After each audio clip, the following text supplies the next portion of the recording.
This is Succeeding in Soft Skills. The topic is mentoring. And the third in the series today is Who Can Mentor?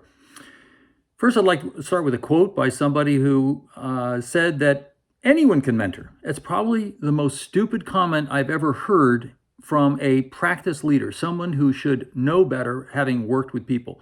But it does show that a lot of people who are extremely smart have no idea about mentoring and therefore are not qualified to mentor until they change that attitude.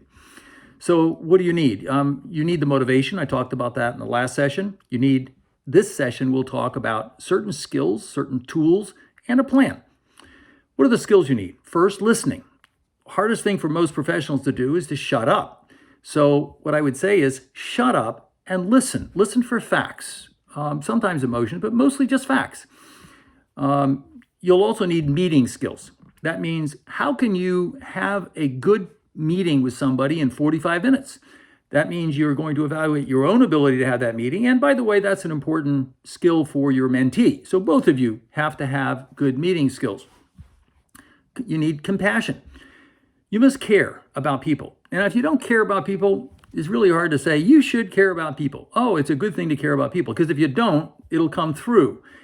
Just to give you an example, I'm not always the best with how I deliver things. I've been known a little blunt. One time I was delivering a hard message to a woman who you might say was a mentee, and she was crying as she left my office. I thought to myself, okay, Bob, that was really brilliant how you communicated that truth to this woman. And she said, no, you don't understand. You're the only partner who cares enough to tell me what I really need to do. So even if you're not that great at some of the communication skills, a caring heart will come through. Now, you have to be able to evaluate. Another skill is evaluating soft skills. And I'll give you an example. Practice leader, annual meeting, talking about how important people are. And I made a point to evaluate that soft skill in a class I do, and I just asked the question, how many people did he name and how many people did he say what they had done? The answer was 0.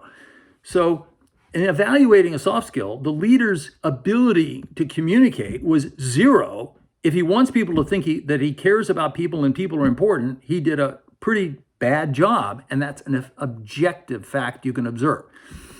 Okay. This goes to the question of observing facts versus opinion. I asked many times professionals, how are your presentation skills? And they say, oh, they're very good. How do you know? Well, people like what I do. And I say, okay, well, who's evaluated your presentation skills? One woman wanted to be a director, and I said, if nobody has reviewed, then I will go to your next talk. And I did. And I said, you did a great job for a manager. And she said, what do you mean? I said, well, you did. You did a great job. But the partner after you showed the difference between a manager and the director you want to be. You want to be someone who can express issues, not detail facts. So the point was, detailed feedback is an important skill, assessing soft skills. So tools, what tools? I just introduced one. I have a pie chart. The pie chart has different areas for a professional and my areas for professionals. Every area you could do this. And I have sub-questions. And what I do is evaluate those areas with a basic question that you answer with, okay, that's fine, or actually it's a strength or it's a weakness. And then when you're done, what you do is you have some objective areas that you say to yourself, these are things we could work on. Then you prioritize and you say, let's pick 2. An example typically comes up was something like seeking new clients or developing a team, or one interesting one, learning how to fire someone in a way that is good for the person and good for the firm. Another thing I think that's a tool for a mentor is to have some kind of a system of keeping track of issues you've discussed and next steps with each mentee, because if you have more than 2, you may forget. That's my problem. I sometimes just forget, oh, did we talk about that?